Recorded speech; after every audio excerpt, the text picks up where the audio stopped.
Et vous l'avez vu, Emmanuel Macron s'est donc entretenu en aparté avec le prince héritier saoudien, Mohamed Ben Salman dit MBS. C'est l'homme, bien sûr, vers qui tous les regards sont tournés à Buenos Aires. On rappelle qu'il est soupçonné, notamment par la CIA aux États-Unis, d'avoir commandité l'assassinat du journaliste saoudien Jamal Khashoggi.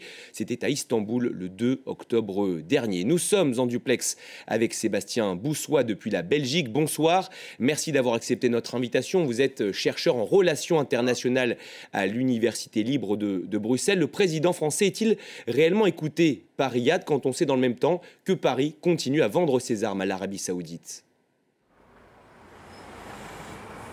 On est encore dans une situation tout à fait kafkaïenne. Moi, je ne sais pas si c'est un tango ou si c'est une danse du ventre. La réalité, c'est que Emmanuel Macron a pris en aparté effectivement Mohamed Ben Salman pour essayer de discuter avec lui, pour essayer d'avoir un certain nombre d'avancées notoires, notamment sur la question de l'affaire Khashoggi, mais également sur la question du Yémen. Mais on ne peut pas en même temps, d'un côté, continuer à vendre les armes comme le fait Donald Trump, comme le fait notamment la France, et en même temps demander au prince héritier de régler très rapidement la crise du Yémen d'un point de vue militaire. Non, la priorité est avant tout politique. On doit effectivement permettre aux partis en présence, Mohamed Ben Salman, mais également ses adversaires, de revenir à la table des négociations pour pouvoir discuter et espérer relancer. Et de toute façon, comme l'a dit le président Macron, on a un peu ce sentiment que rien n'arrêtera Mohamed Ben Salman.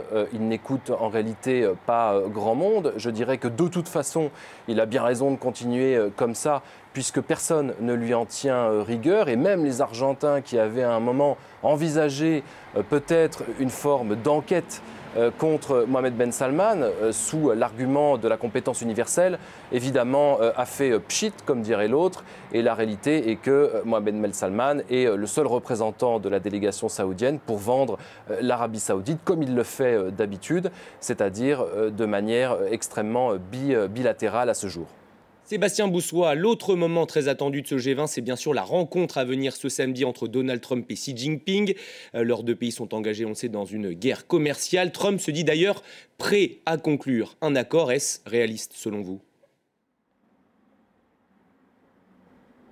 Je crois qu'à chaque fois, Donald Trump est prêt à conclure des accords, mais que de toute façon, il les défait aussi vite. Il décide, dans, encore une fois, une relation tout à fait bilatérale, des personnes avec qui il va conclure les accords les plus avantageux pour lui. C'est bien là toute la difficulté. Et je dirais que dans la façon dont il balaye le multilatéralisme et qu'il se concentre dans ses relations bilatérales en renégociant État après État les relations économiques qu'il a avec chacun de ces pays, il essaye de tirer évidemment la couette de son côté et d'avoir le meilleur avantage. La réalité est que la situation évidemment est plus que tendue avec la Chine. Elle est extrêmement tendue avec la Russie depuis les sanctions, et en tout cas après, avec le déclenchement des sanctions.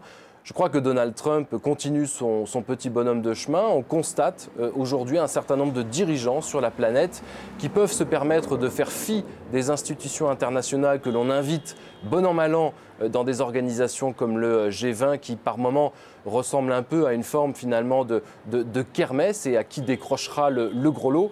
En réalité, au jour d'aujourd'hui, ce sont plutôt des hommes comme Mohamed Ben Salman ou Donald Trump qui sont sous le feu des critiques, qui repartiront probablement avec le meilleur trophée, puisqu'aujourd'hui, on n'a pas les moyens de les arrêter, c'est-à-dire de leur permettre de repasser par ce multilatéralisme qui s'est construit de décennie en décennie et qui aujourd'hui a un certain nombre de failles que ces dirigeants-là savent très bien mettre en évidence. Ce G20 de Buenos Aires, il est déjà historique puisqu'il a permis à Mauricio Macri, le président argentin, de rencontrer Theresa May, la première ministre britannique. C'est une première depuis la fin de la guerre des Malouines en 1982. Est-ce que vous diriez que c'est le début possible de meilleures relations bilatérales entre Buenos Aires et Londres ?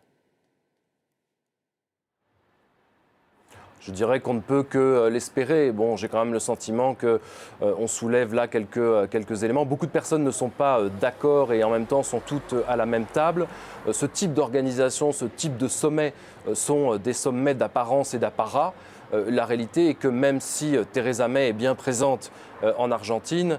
Le G20 se serait tenu ailleurs. La priorité, évidemment, pour Theresa May, dans ce grand chambardement qu'est le Brexit, est d'entretenir au maximum les relations qu'elle peut avoir avec tous les autres pays autres qu'européens, dans un premier temps, pour ensuite pouvoir permettre de sauver la face et de sauver la mise dans une situation économique qui risque d'être au début un petit peu plus compliquée que d'habitude pour le Royaume-Uni, mais qui après devrait leur permettre, si tout va bien, de pouvoir maintenir ce niveau économique, même s'il y aurait une baisse de la croissance. Donc la relation entre l'Argentine et la Grande-Bretagne, oui, mais évidemment la priorité de Theresa May, c'est de pouvoir discuter avec tous les dirigeants qui sont ici, en l'occurrence les 20 dirigeants des pays les plus industrialisés du monde.